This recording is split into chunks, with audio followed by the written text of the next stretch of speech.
Hey, I'm Decathlon Gamer, and this is the Road to the Record, where I work to achieve mastery of 10 games and a hunt for the best score of the Decathlon. If you like what you see, remember to hit that like button. If you want to see more, hit subscribe. Let the games begin. This is Draft Day Sports College Basketball 2019, episode number 15, and it's here, the real-life NCAA tournament, the National Championship, March Madness, is on. It's the first day of the tournament. And in honor of the tournament, over the next few weeks, we're going to have a whole lot of additional bonus episodes in this series. So a lot of content coming your way over the next few weeks. And we'll talk a little bit about the tournament as we go along. First off, though, we've got our own tournament to play. Not the NCAA tournament yet. We should be on our way. Number 14 in the nation, 15-1 regular season record in conference, 24-3 overall record on the season. We've got the conference tournament, Conference H. Again, we have the promotion relegation system, and we are in Conference H. A is the top. We already have an automatic promotion, so we will be rubber banding back to Conference G.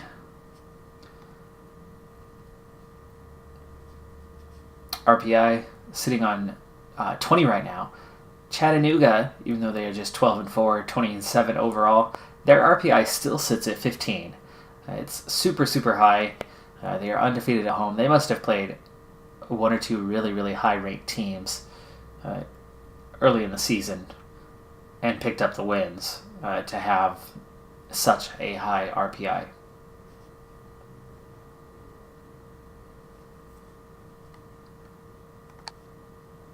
Recruiting's already done for the year.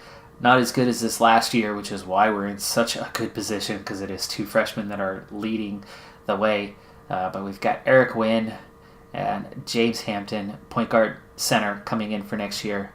Their ranks aren't amazing, but they are definitely quality players from what I've seen in scouting.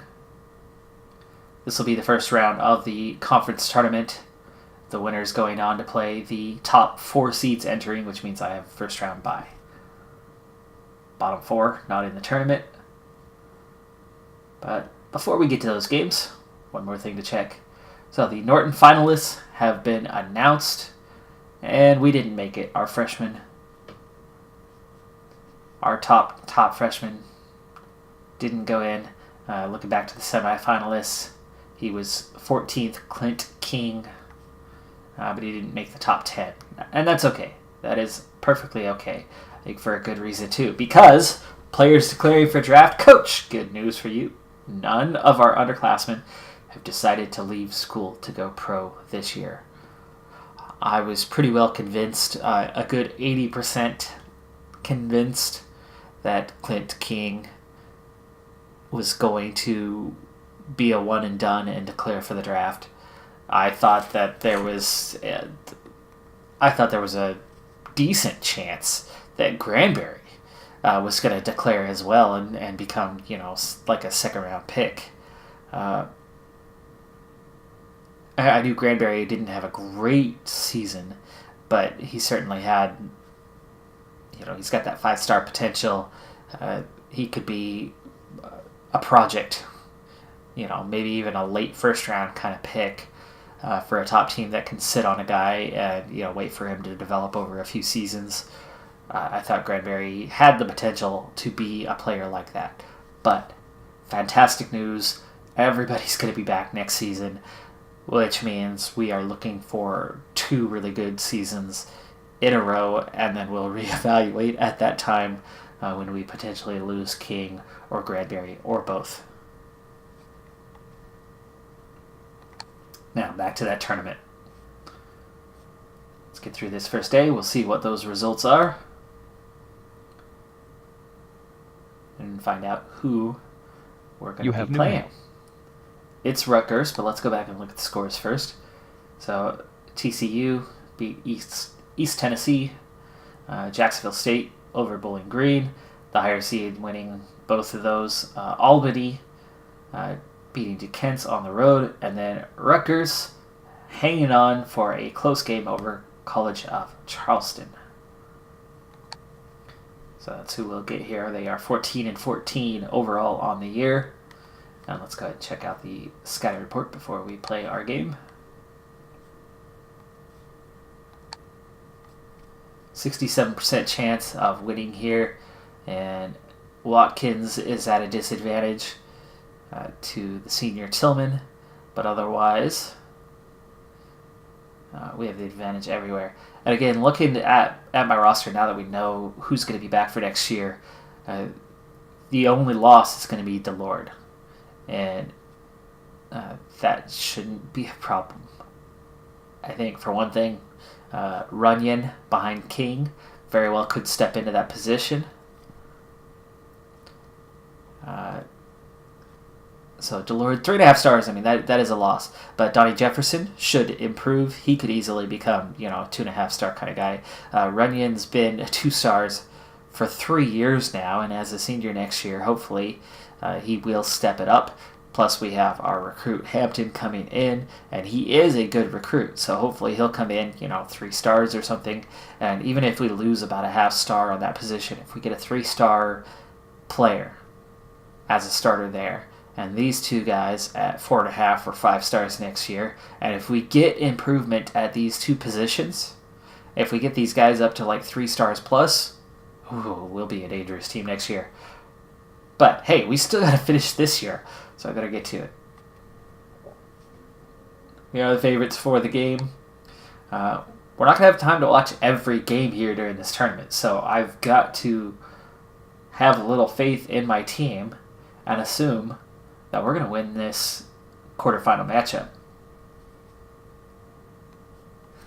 So, keep your fingers crossed. You have new mail. And we do. 97-83.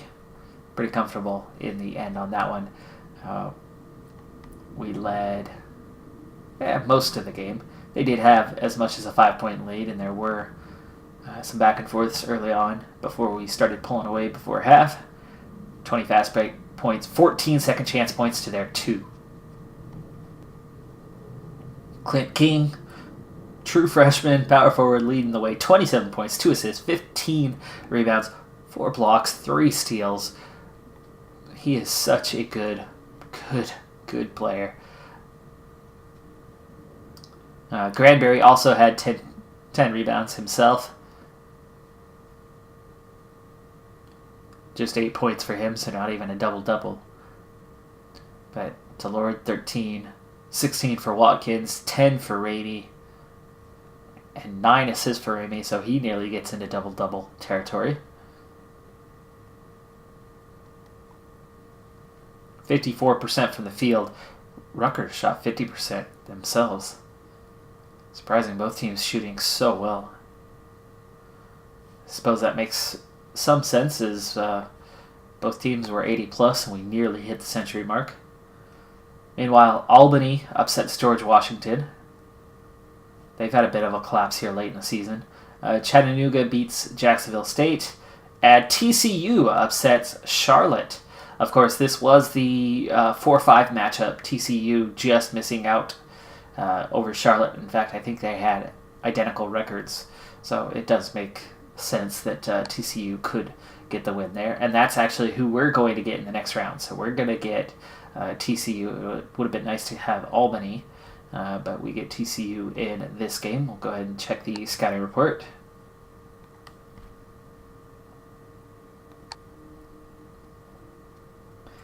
Heavy favorites in this one. Same sort of matchups as we had with Rutgers. TCU is a little bit better, but game prediction actually gives us a slightly bigger edge than we had in the last one. So apparently we match up pretty well with TCU. And again, I'm going to have a little bit of faith in my team that they're going to get through this semifinal so that we can focus on the conference final with a chance at a conference championship.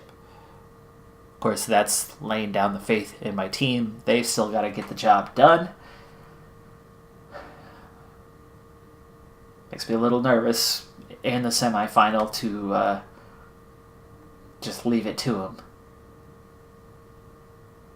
But I think a 5 seed TCU, yeah, come on. We'll get the job done, right?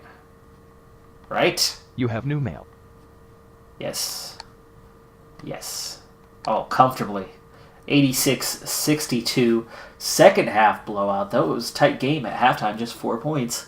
20-point victory in the second. Opens the score up to win 86-62. We led most of the game. They never led by more than 3. But it was still close. It was just that 4-point game at halftime. Again, second chance points, fast break points, strongly leading our direction. This time, though, it was Edward Ramey who takes player of the game. 17 points, 6 assists, 2 boards, 2 steals. Granberry with a plus 31. Just 3 of 11 shooting, but big day. He's such a good player defensively that really makes a difference for us, even though it doesn't show up as much in the stat line. But that plus minus certainly shows up. King, rough day for him. 1 for 6 shooting, but 12 boards. 5 of those offensive. That's where most of those second chance points would have come from. Delord had 11 points. Watkins had 13. Ramey with 17. Off the bench, Donnie Jefferson in double digits. I think that might be the first time I've seen him that high up with 10 points. And Harrington, the occasional guy to step up off the bench and score for us, grabs 10 points.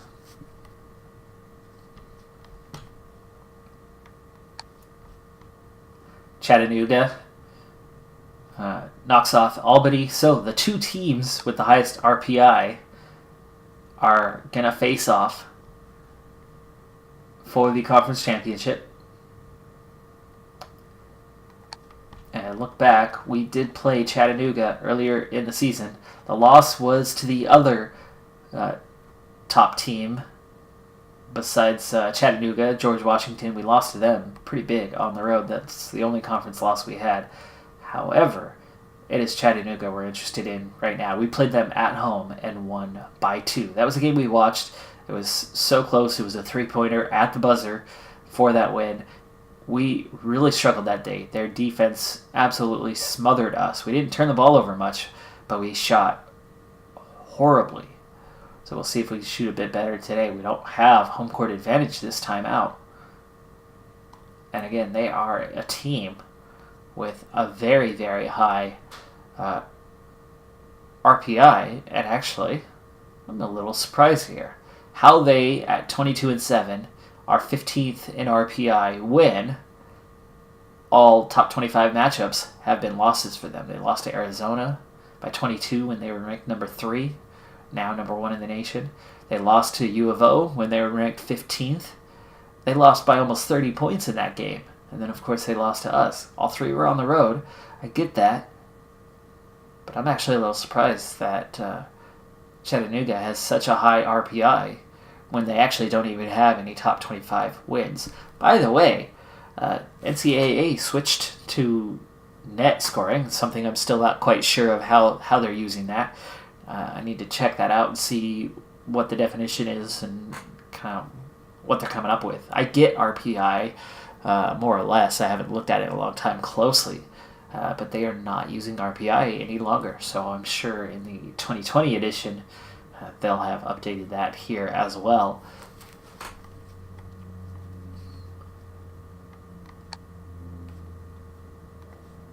Here we are, scouting report for Chattanooga. Expecting a much closer game. Still 60% favorites. Granberry, King are definitely favorites. Watkins, though, this time is level. But Delord is also level. And we have a disadvantage at point guard with senior Clay. He's getting 18 points per game. Only a couple assists, though. That's bad for a point guard. So he's very much a shooter. And the bench.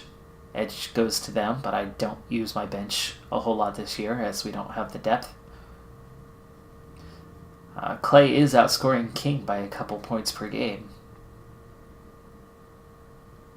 But we've got a definite assist advantage and a big rebound advantage for King. Almost 11 a game. Overall team stats, we're outscoring them by nearly 8 points a game, 7.5. Points a game against, though, we are giving up 5 more, so their defense is a lot stronger than ours. Field goal percentage is very similar. 3-point percentage, also free throws, they've got a bit of an edge. But rebounds, we definitely have an edge. Assists, surprised that it's that close considering the starter stats and how bad Clay is on the assists. Apparently he gives the ball and maybe cuts to the basket and gets it back, so others are picking up the assists on his drives. Blocks, they've got an edge. Steals, we've got a pretty big edge.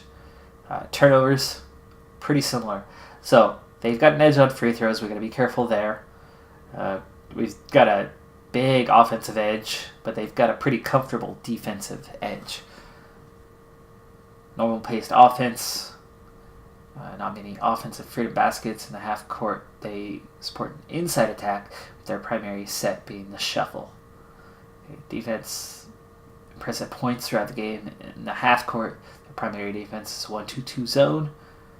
And for pressure defense, they go with a full court man-to-man.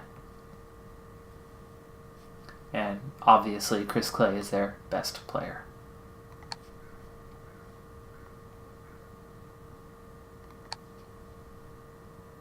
Alright, let's get to it, huh? Well, that's getting itself set up. I've got my bracket. I've got my bracket actually in front of me, but I haven't had a chance to look terribly closely. And to be honest with you, to work and keep up with the channel, I don't get to watch anywhere near as much as I would like. I try to catch my Blazers when I can, being from the Portland area.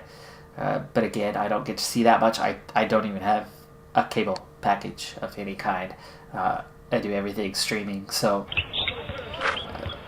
all things considered, I haven't seen enough to make judgment on a lot of teams.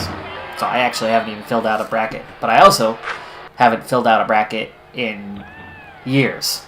Early score is back and forth as we get a 3 there to take a 2-point lead.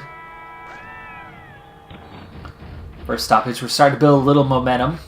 Temporarily, we were up 15-8, now 18-12. Momentum's back our way, and I like it. We're building a little bit of a lead here. Rebounds, slight edge, but both teams shooting the ball really well. 69% for them, 61% for us. We are 6 for 6 from the line. They haven't been there yet, so free throws giving us that early edge, but a few big buckets early, and we're going to use that 30-second timeout now to try to regain some momentum after they went super hot. In fact, they're still super hot, 74% from the field. Defense really needing to step it up right now. We are already shooting much better than we did that last time, but things have gone quiet in this game, so defense is starting to step up. 35-34. Well, anyway, so I watch my Ducks when I can. Of course, that's my alma mater. So I've seen them play, and I've seen other Pac-12 schools, being that they are the conference foes, play a good bit. I've, of course, seen some highlights of like Zion Williamson and so on, but I haven't watched very many games outside of Pac-12 matchups this season. So it's 43-43 as we head towards the half. Huge rebounding edge right now for Chattanooga, even though we are a much better rebounding team. So hopefully that's something we'll fix. We are +4 on turnovers, though. Their field goal percentage has dipped a bit, but they're still nearly 2 out of every 3 attempts. And meanwhile, we dropped down to 40%. So we deservedly trail at the half, 47-43. A lot of lead changes, a lot of ties in this game early on, though, as we enter the second half. We started the half with momentum, but that's quickly faded away. But now we have a lead here temporarily as we come out to start this second half. -8 on rebounds, though. Not sure what's going on. Why is King, what's going on? 3 fouls. This is exactly what happened with Chattanooga last time. This is why we had such a close game and had to come down to a last-second win. King and Delord were both in foul trouble and on the bench. In their place, Jefferson and Runyon, it wasn't the same thing. But we're getting on a bit of a run here, and we lead by 9, though that three-pointer by Chattanooga helps close that gap.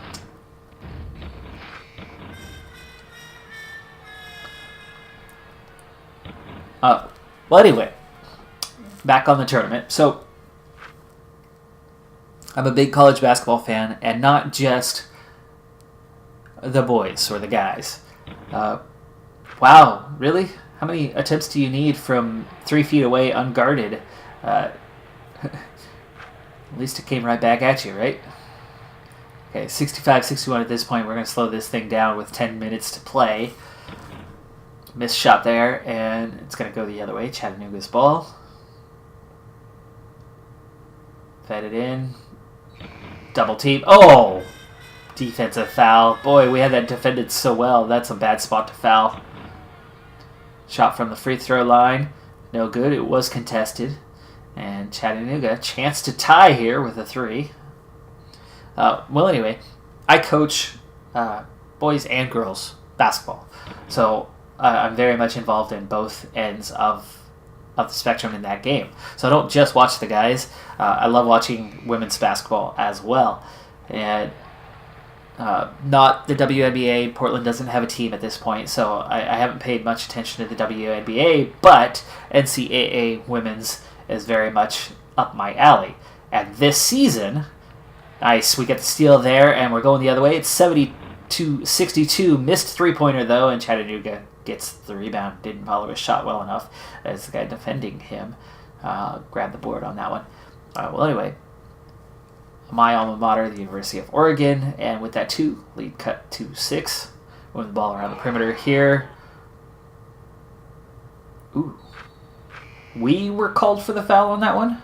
Wow, fouls are 8-1 in this half. Not sure what happened there. We are 8 for 8 from the free throw line, and 6 of those came in the first few minutes of the game. We've gone through one full half and then probably another half of a half since we got to the free throw line and got just 2 attempts ever since then. So in about 30 minutes of game, we've had 2 free throw attempts. Well, anyway, the U of O women, the Lady Ducks, they have a number 2 seed. They've been in and around the top 10 all season long in the rankings. They've got the all-time record holder, Sabrina Ionescu, in triple-doubles in the NCAA, men's or women's. So, very exciting, and I've watched them play a lot this year.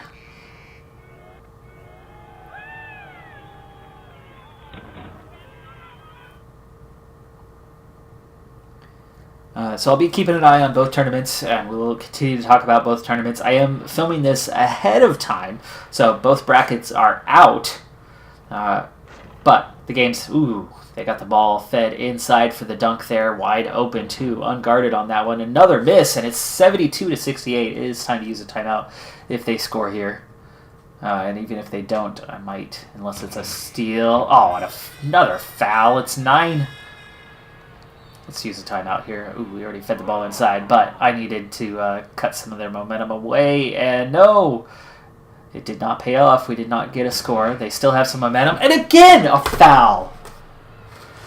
I don't know what it is about us and Chattanooga, where Chattanooga spends all day long at the free throw line. This is what happened last time we played them. Big bucket there. Big one. That was Watkins hitting the tough shot in traffic. So we are at 41% from the field. They are now down to 47% with that miss after that rebound for us. And we feed the ball, spreading it around. Another three-point attempt is missed under heavy pressure, not open. They're going to feed the ball here to the elbow, back down to the inside, feed it back out. So good defense here. Man-to-man at the moment. Oh, and he gets past his man. Who was that? 45. Clint King beaten on that one. Finally, oh my goodness, we get free throw attempts for the first time in I don't know how long, and there's only 45 seconds left in this game. We've got 2 timeouts left, and quick! Oh, that was a huge play. 30 seconds left, 77, 73, 30 seconds, full timeout, 26 seconds, 25 seconds. Okay, there's the foul. There's 2 fouls. They have a lot of fouls to give. There's another foul. 14 seconds now. Finally, free throws.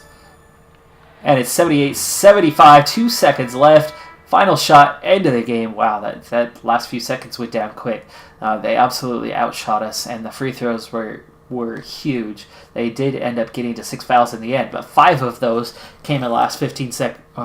4 of those came in the last 15 seconds of the game, where they fouled us repeatedly again and again and again, trying to stop the clock. So that worked out for us a little bit, where we kept taking a couple seconds off the clock in the end. Rebounds, -1. Turnovers, +5. That certainly helped us on the day. 3-pointers, that was a big one. Even though they shot the ball at nearly 50% for the game and had 22 free throw attempts compared to our 12, they were 4 of 16 beyond the arc.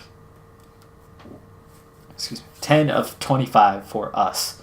So the fouls got us in trouble, kept that game close. It kept King on the bench for a long time with 3 fouls, and definitely made for a tighter game than expected. King had 10 rebounds in the end, but only 6 points. Quiet day for him. It was Watkins stepping up in a big way with 19 points to get us out of this one. And, at least in the 2019 edition, that is our first conference championship in the bag. 78-75 over Chattanooga. Come from behind victory in that one. A lot of lead changes and ties. Tight contest. And even though we pulled away a couple times from them, each time they clawed their way back and made it very difficult on us. This is giving us perfect momentum, though, going into the conference tournament. Not the conference tournament. The NCAA tournament, the one we were just talking about, by the way. March Madness. We have an automatic bid. We were going to make it anyway with the record that we have, with the ranking that we have. There was no way we were going to miss it out. We're well above the bubble for an at-large. But no at-large necessary, where we have gone and won. So, by the way, looking at promotion and relegation, because there have been questions in posts of late, and I have responded to those, but not everybody reads the comments sections. So here's the promotion relegation picture. The conference standings are here on the left. Your overall is here. So the conference standings is the one that matters for promotion and relegation. Okay, so the bottom 4 teams, which in this case is clear, there's no ties. There's a whole bunch of 7 and 9s. But at 6 and 10, Illinois, Chicago, along with Air Force, Kent State, and DePaul, they are all relegated. So next season, they're going to be down in Conference I. The only division that doesn't have relegation is the last one, Conference V. So in Conference I, what you're going to have is the top teams, or the top 4, essentially will replace them. But let's see how you get to top 4. We'll look at it from our conference. So the top 3 are guaranteed promotion, replacing the teams above us that are going to get relegated, which is Conference G. So myself, George Washington, Chattanooga, all earning automatic promotion spots to Conference G for next season. The 4th spot, though, is not an automatic. It comes from the tournament that we just wrapped up. Now, what it comes down to is, let's go back here, and we'll go show tournaments, and let's see, it doesn't show me the edge, so A, B, C, H, there we go. Alright, so Conference H tournament that just wrapped up. So we just beat Chattanooga to win the tournament. Now, the top 3 automatic were myself, Chattanooga, and George Washington.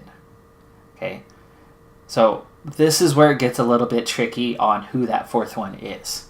It is whoever finishes highest outside of those 3 automatics. So you basically have to exclude those top 3 teams from the tournament. So myself, Chattanooga, we both have automatic bids. So it's not coming from the champion or the second finalist. Then, looking at the next round, again, I'm already eliminated from that conversation. You have TCU, Chattanooga already eliminated from that conversation, or Albany. So TCU and Albany both made it to the semifinal. So going back to the standings, it's going to be one of those two. We have TCU and we have Albany. Albany was 7-9. TCU was 9-7. TCU is going to get that 4th spot. So essentially, it was almost certain that it was going to be TCU or Charlotte, whoever got higher. And then it would have been whoever had the tiebreaker. And Charlotte was the 4 seed, TCU was the 5 seed. So Charlotte technically had the tiebreaker. So if Charlotte had gotten as far in the tournament as TCU, it would have been Charlotte who moved on. However, TCU beat Charlotte head-to-head and already eliminated them. Now, if TCU hadn't gotten that far, and in the semifinals you had all 3 of the top teams and Albany, then Albany would have gotten promoted.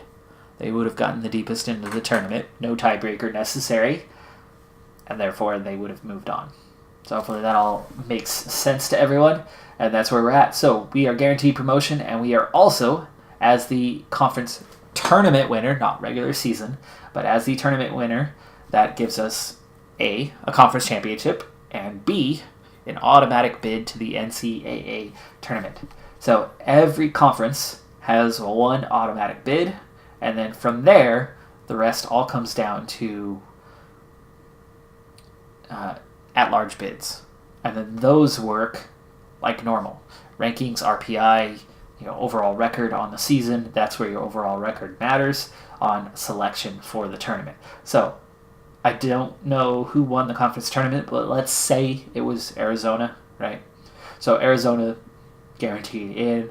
Well, Gonzaga would of course make the tournament. They're 26-3, ranked number 3 in the country. Kansas, Purdue, Indiana, Kentucky, Oklahoma State, Georgia Tech, Duke are all ranked, almost certain to be in the tournament. Now, after that, you got to kind of look. Louisville, 15-14. Probably not making the tournament. Clemson, U of O, Notre Dame, they're not making the tournament. Now, Oregon's 16-13 in the toughest conference in the land with super high prestige. They have an RPI of 44. They could be on the bubble. I mean, it's possible that they're going to get into the tournament. Probably not. Why is their record like this? Well, because they're 5-11 in Conference A, because these are the best teams in the country, the highest prestige teams. So they absolutely beat up on one another. Oregon's probably going to be in, say, the NIT or something like that. Let's see, is it going to show up here? No. Tournaments. It won't show up until we get to the end, but there are 4 postseason tournaments. So you've got the NCAA tournament plus 3 secondary tournaments that are all competitive, and those who don't make the tournament have a chance to get into one of those 3. All right, hey, let's get back to this. We still have a few days to cover, and we'll finish them off until we get to the selection show. Like I said, we will be in the tournament. And we should, theoretically, have a pretty good seeding. We're number 14. That was before the tournament. Now we're number 11 in the country. So, number 11 team at 27-3. In fact, outside of Syracuse,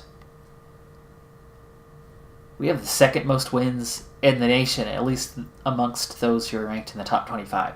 It's possible a team way down at the very bottom of the rankings, lowest division, absolutely crushed their competition and ended up with a really high win-loss record.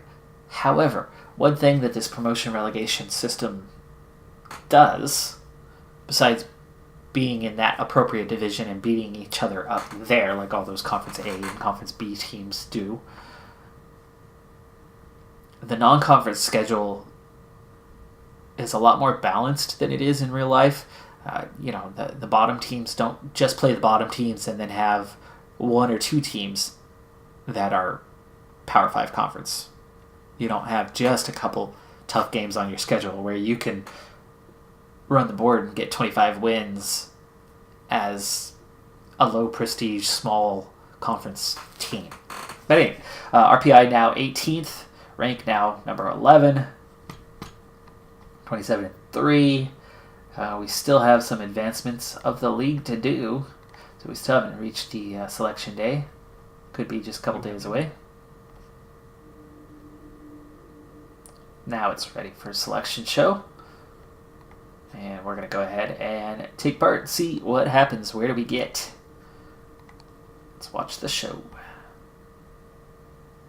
You have new mail.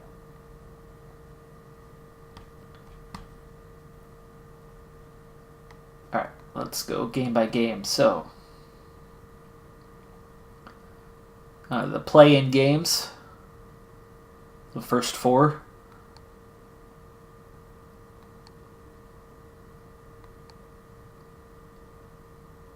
Oh, there's George Washington. So George Washington got into the tournament, so they received an at-large bid.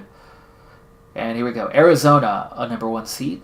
No surprise there. Syracuse, only a number 2 seed for them. At 30-2 and number 2 in the nation, they're only a number 2 seed.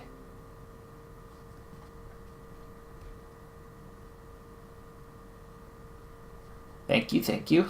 I think you're talking about this series. North Carolina, a 3 seed. Georgia Tech. That's going to be a good... There's Chattanooga. So Chattanooga gets in, and they get a 6 seed. That RPI, really, I don't know where it came from. I really don't know how they have such a high RPI. But they were difficult both times we played them. So they get a 6 seed. Let's see where we end up. Does that mean we're going to be higher than a 6 seed? UCLA with a 7 seed against St. John's, Nevada, and Cincinnati. Now St. Louis region. Kansas, number 1 seed there. Kansas wasn't ranked that high, were they? Florida, a 2 seed. Michigan State. Miami. Vanderbilt. Okay, that's 2 regionals all set. Now the Atlanta region. Indiana is the 1 seed here. Duke is the 2 seed. NC State. And a 4 seed. We have to go all the way to Atlanta, though. That part sucks. This is wrong end of the country for us. But we're going to get North Carolina, Greensboro. North Carolina, Greensboro, who was in our conference last season when we got relegated. So, okay, so we've got to match up with a team that we're actually familiar with. That's interesting. Now, this year, though, we should be favored to win that game. We should be able to get out of the first round. Hopefully we don't get upset by a 13 seed. Iowa State is the 5 seed, so that would be our second round game. Them versus a play-in winner. Couple 12 seeds going at it. Utah State and USC there. Houston. Northwestern, Marquette. And in the final region, I would have liked to have been here. It would have been a lot closer to home. Though I think in game it really doesn't matter. You're either away from home, neutral, or at home. I don't think the distance plays any sort of factor. Kentucky, the 1 seed here. Purdue, 2 seed. Texas, the 3 seed.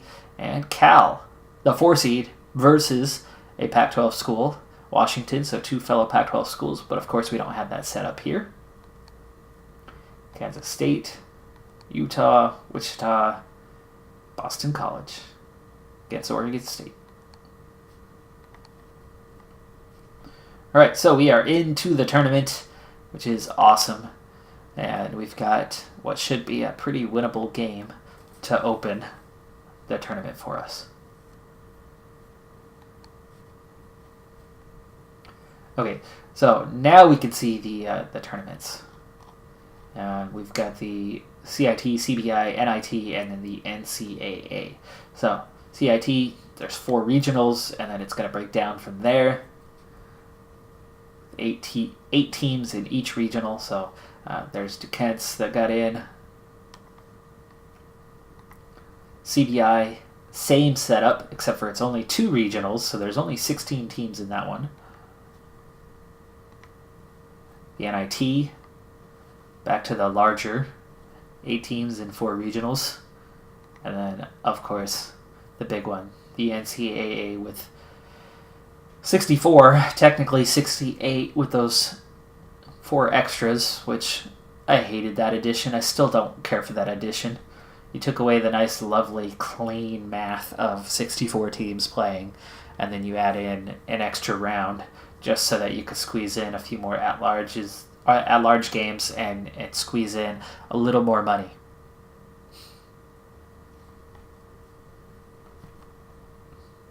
Okay, let's get back to, let's see, show games. There we go.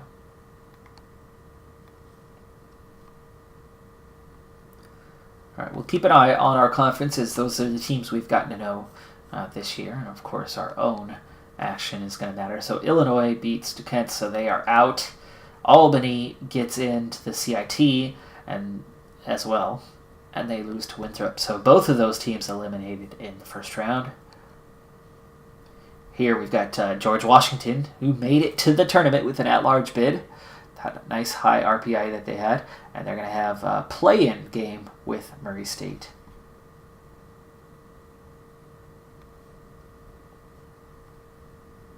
So 2 12 seeds going at it for a chance to make the first round. And George Washington gets a win over Murray State, so they are in to the first round as the 12 seed. Here's the CBI, and TCU is going to have Texas A&M. That's a big matchup. 2 Texas teams going at it. Congratulations, National Championship Tournament. And we've got North Carolina Greensboro. Here is the scouting report. 65% favorability. Our offense only slightly better than theirs, 2.5 points per game, and defense just 1 point worse. So that's pretty tight. Field goal percentage pretty close. 3-point percentage, they've got a definite edge. Same with free throws. So shooting is their thing. Rebounds only 1.5 better per game. This is looking tougher than our Chattanooga matchup, realistically. Bradbury, King, DeLord, all with an advantage. Level at point guard, deficit at shooting guard. Bench is good, so got a few good things going for us. King, we need him to have a big game here. His last couple of games were relatively weak. He had 1 good game in the conference tournament, so he is overdue for a big game to make sure we get into the second round.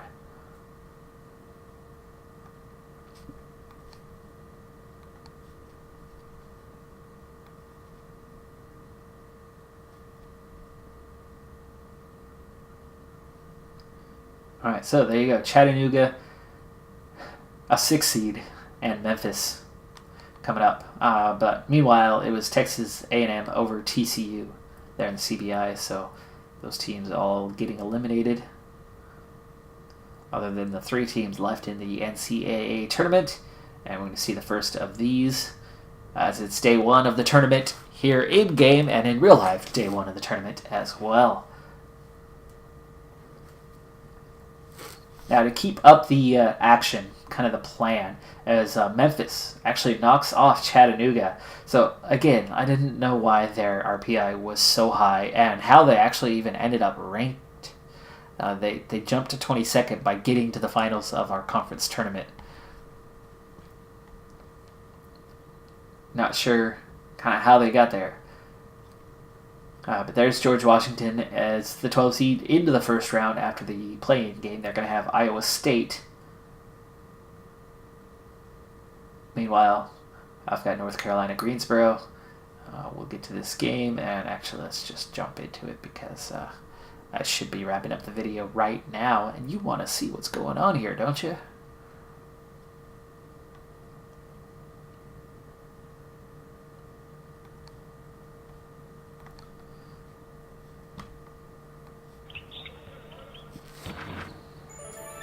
All right, so what we're looking at here is it's day 1 of the tournament, day 3 of the tournament, so the first day of the second round. I will have another video coming out, which I'll be recording the night before during day 2 of the tournament. So the time that you're watching this, it's Thursday. I'm going to record late on Friday so I can get a little bit of a recap of what goes on in the first round. And then that video will come out the morning of day 3 of the tournament. And we lead by 1 point here early on. Score's level now. 3-pointer there gives us the lead. We're cruising through the first half, actually. Rebounds +3. Turnovers are level. Shooting, they are 1 for 7 from the field, but 9 of 10 on free throws. So again, foul trouble for us. We have 8 fouls. They just now committed their 4th. Granberry's already got a couple fouls on the bench. Donnie Jefferson, the backup center, has 3 fouls and is sitting on the bench. DeLord, the starter, has 2 fouls. And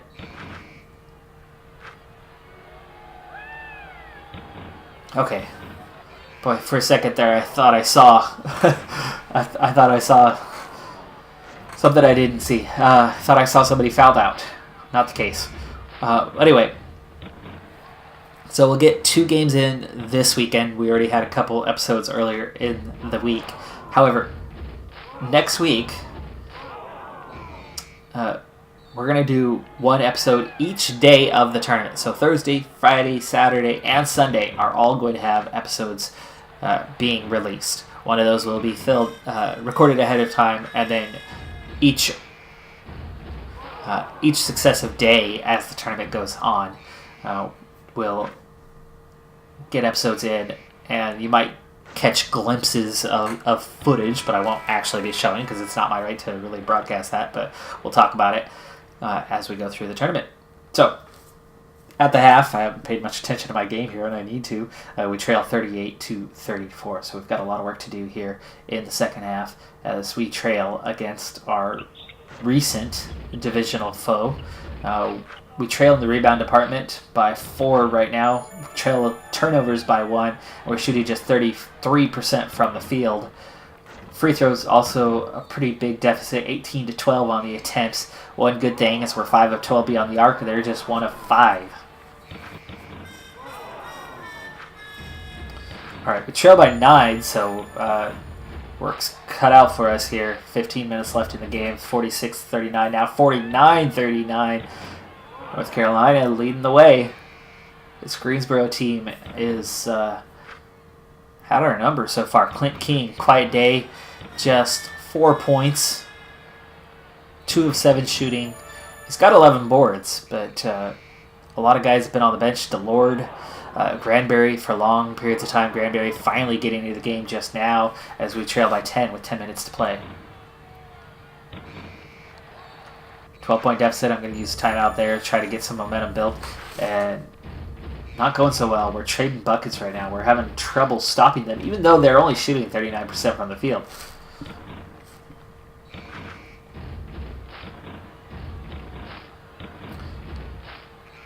Really starting to get dangerous here, as we were down by 11 just a moment ago with 7 minutes to play. That is bad position to be in.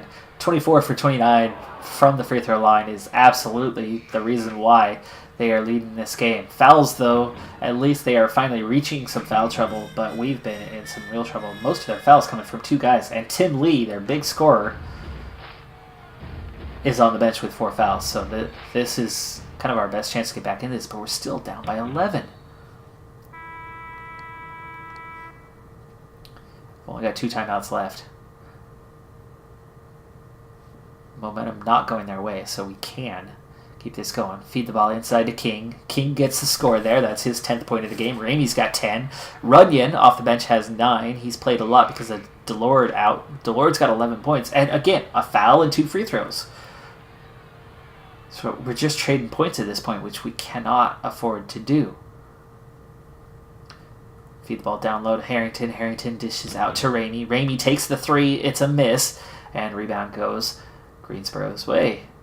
11-point game. Just 4 minutes to play. Another dead ball. It was just knocked out of bounds, luckily. Another foul! Every time they shoot, we're called for a foul. And that's just making life really difficult. Fortunately, they missed both free throws. But I've got Donnie Jefferson fouled out. Granberry's got 4. Delord's got 4. Runyon's got 4 fouls. King's got 3. Ramey's got 3. Another foul called this time. Okay. I hate doing this, but I'm going to start working the referee down at the other end of the court, which means they're probably going to call us for a foul, right? There's the make for Watkins. Just 3 points for him. Oh, that was a big bucket, and we trail by 12 with 3 minutes left. Full court pressure. Under a trap. There we go. We finally get out of the backcourt. Ball out on the wing. Missed shot there. Their rebound. Ugh. And a make. And trailing by 14. This is a bad time to be down so much. They've got the momentum. We really need a score here. Another miss. Rebound by Granberry. And he's going to get to the free throw line. A rare thing for us in this game. We're shooting just as well as they are. But they've had 37 free throw attempts. I've never even seen 37 free throw attempts in a game. In all of the seasons that I've played, dating back to the old edition, I've never seen that. So we trail by 12 with 2 minutes left. Turnover there. Momentum their way. We're going to use a timeout this time regardless, unless it's a fast break.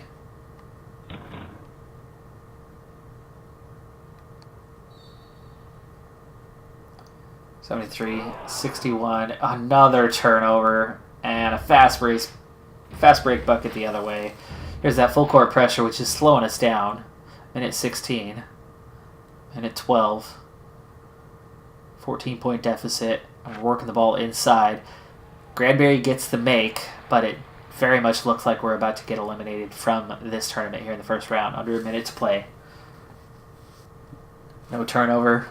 Clock's running. Inside look. Kicks it back out to the corner. Missed 3. Rebound for Delord. Ball inside. That's Ramey on the close shot. That's point guard on point guard. Double team underneath. Kick back out. Clock's running. 28 seconds. And we're done. We're done. Let me just speed this up. Game's over. We're out in the first round. Get a 3 at the end, but we lose game 78-66. That is highly disappointing to go down in the first round. Of course, we struggled with this North Carolina Greensboro team last year. They were just 19-51 from the field, just 37%, which is the same that we shot. We shot much better from 3, but they doubled us up on free throws. It was 41-22 on attempts, and that's where they won the game.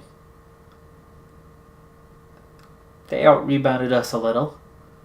Turnover battle went their way a little bit, and those turnovers in the final couple minutes, that was what really hurt on that part. But we didn't lose the game on those 3 turnovers in the last two minutes. We lost the game at the free throw line. Granberry, 4 fouls. King, 4 fouls. Delord, 4 fouls. Runyon, fouled out. Jefferson, fouled out. Watkins and Ramey, both 2 or 3 fouls. That was insane. But there goes the end of the dream for this season. But hey, we got a conference win. Our first championship. We're rubber banding back up to a higher conference. I'm getting all my guys back for next season, other than Delord, who's graduating. That's that's a big victory, and I'm looking forward to next season. But that's going to do it for this episode. I'll see you Saturday morning after recording late Friday. So we'll be checking out what's going on in the actual NCAA tournament, and we'll continue on with our journey here. Be sure to hit that like button, and bye for now.